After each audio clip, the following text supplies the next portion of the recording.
आज जो है हम देख रहे हैं कि रफ्तार पकड़ती हुई जो है वो ऑटो सेक्टर के अंदर अच्छी खासी रफ्तार है, और ख़ास तौर से मारुति जिसका मार्केट कैप जो है हम देख रहे हैं 4 लाख करोड़ रुपए के पार हो गया। क्या कुछ कारण है और क्या ये रैली जो है वो सस्टेनेबल है? इस रैली के पीछे कारण क्या है? इन्हीं तमाम पहलुओं को लेकर के एक तमाम रिपोर्ट्स को खंगाल करके विवेक हमारे साथ जुड़ चुके हैं।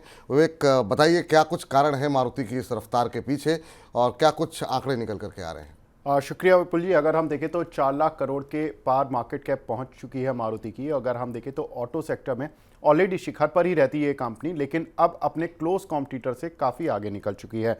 अगर हम देखें तो मार्च महीने में ही करीब शेयर में 12% का उछाल देखने के लिए मिला। वहीं अगर इस क्वार्टर में देखें तो करीब 23% का उछाल ऑलरेडी इस काउंटर पर देखने के लिए मिल चुका है। हालांकि कल का ट्रेडिंग सेशन अभी भी बाकी है, लेकिन अगर ऑटो कंपनियों की मार्केट कैप के लिहाज से देखें तो कंपनी नंबर 1 पर चल रही है। अब अगर हम देखते हैं कि ऑटो कंपनीज में इसके जो क्लोज कॉम्पिटिटर हैं वो कहां पर इस समय चल रहे हैं।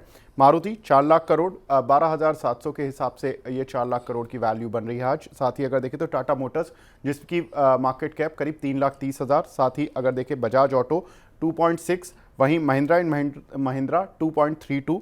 उसके बाद अगर हम देखें तो आयशर, टीवीएस, हीरो ये सभी 1 लाख करोड़ के आसपास के दायरे पर मार्केट कैप के लिहाज से आती हैं।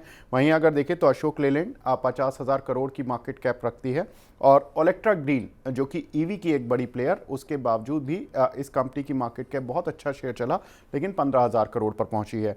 फोर्स मोटर जिसकी मार्केट कैप करीब 9,000 करोड़ के आसपास है। तो अगर हम कुल मिलाकर देखें तो मारुति नंबर 1 पर कायम है और 4 लाख करोड़ के साथ शिखर पर पहुंच चुकी है।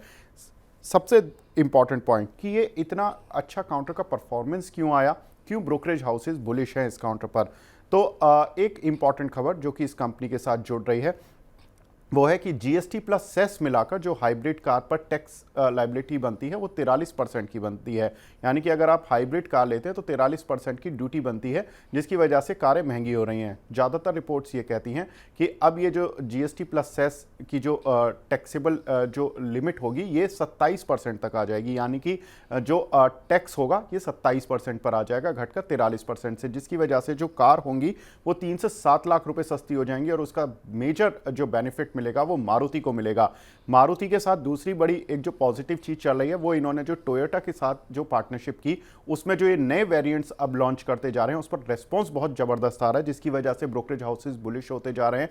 और 3 अप्रैल को एक नई गाड़ी टोयोटा के वेंचर के साथ ये लॉन्च करने जा रहे हैं। और साथ ही अगर देखें तो 49 में से 40 ब्रोकरेज हाउसेज इस काउंटर पर बुलिश हैं।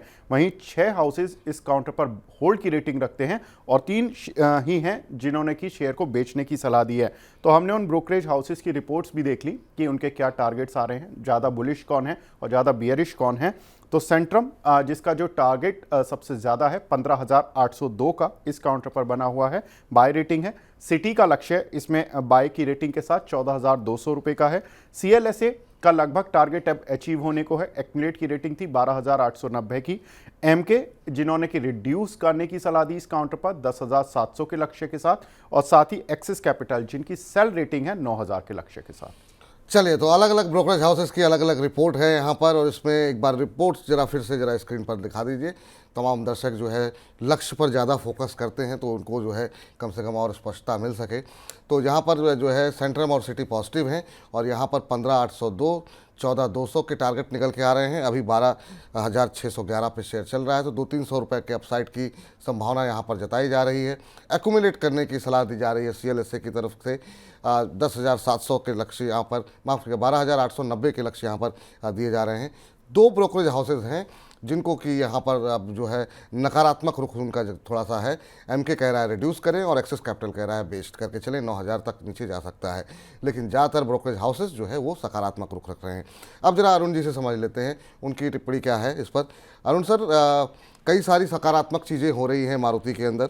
शेयर भी काफ़ी अच्छा आज परफॉर्म कर रहा है, हम देख रहे हैं करीब 3% से ज़्यादा की मजबूती शेयर के अंदर। 12,617 का स्तर देखने को मिल रहा है। पिछले एक महीने में जब हमने देखा कि दबाव थोड़ा सा बाजार में रहा है, उसमें भी शेयर ने काफ़ी अच्छा प्रदर्शन किया, करीब 10% के आसपास का पॉजिटिव रिटर्न दिया है। आप कैसे देख रहे हैं सर? और अब जो है अपने कॉम्पिटिटर से जो है इनकी दूरियाँ जो है वो थोड़ी बढ़ गई हैं, आप कैसे देख रहे हैं मारुति को?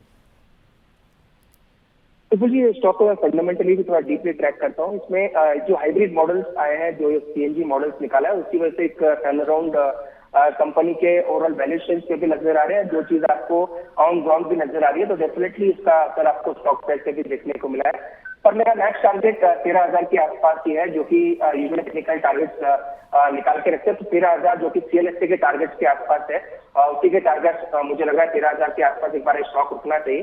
तो करंट से स्टीम ज्यादा बाकी नहीं है। अगर आप आज भी स्टॉक देखें, स्टॉक काफी बड़ा उछाल दिखा रहा है, 12,600 के आसपास चल रहा है। तो यहाँ से जो हो सकता है आपको 300-400 रुपए की मोमेंटम और देखने को मिले। तो 13,000 मुझे लग रहा है वहां पे एक बार स्टॉक रुक सकता है और वापस से करेक्शन देखने को मिल सकता है।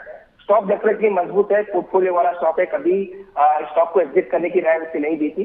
पर अगर किसी ने एफ एंड ओ पोजिशन बनाई है या फिर ऑप्शन या फिर शॉर्ट टर्म ट्रेडिंग के लिए बनाया, तो 12,900 13,000 के आसपास आता है, तो डेफिनेटली पर प्रॉफिट बुक करके चल सकते हैं।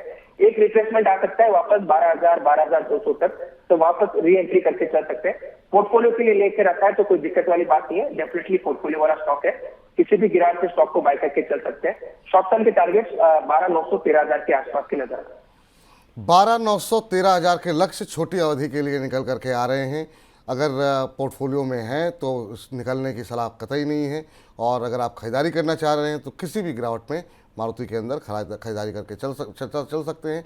क्या कुछ तथ्य हैं, क्या कुछ कारण हैं, वो विवेक ने आपको बहुत डिटेल में बताए हैं और ब्रोकरेज हाउसेस की राय भी हमने आपको बता दी। बहुत बहुत शुक्रिया विवेक, आज की इस चर्चा में शामिल होने के लिए और बताने के लिए ऑटो क्षेत्र की इस तेज़ी के पीछे क्या कुछ कारण है और ख़ासतौर से मारुति में ये रफ्तार क्यों देखने को मिल रही है।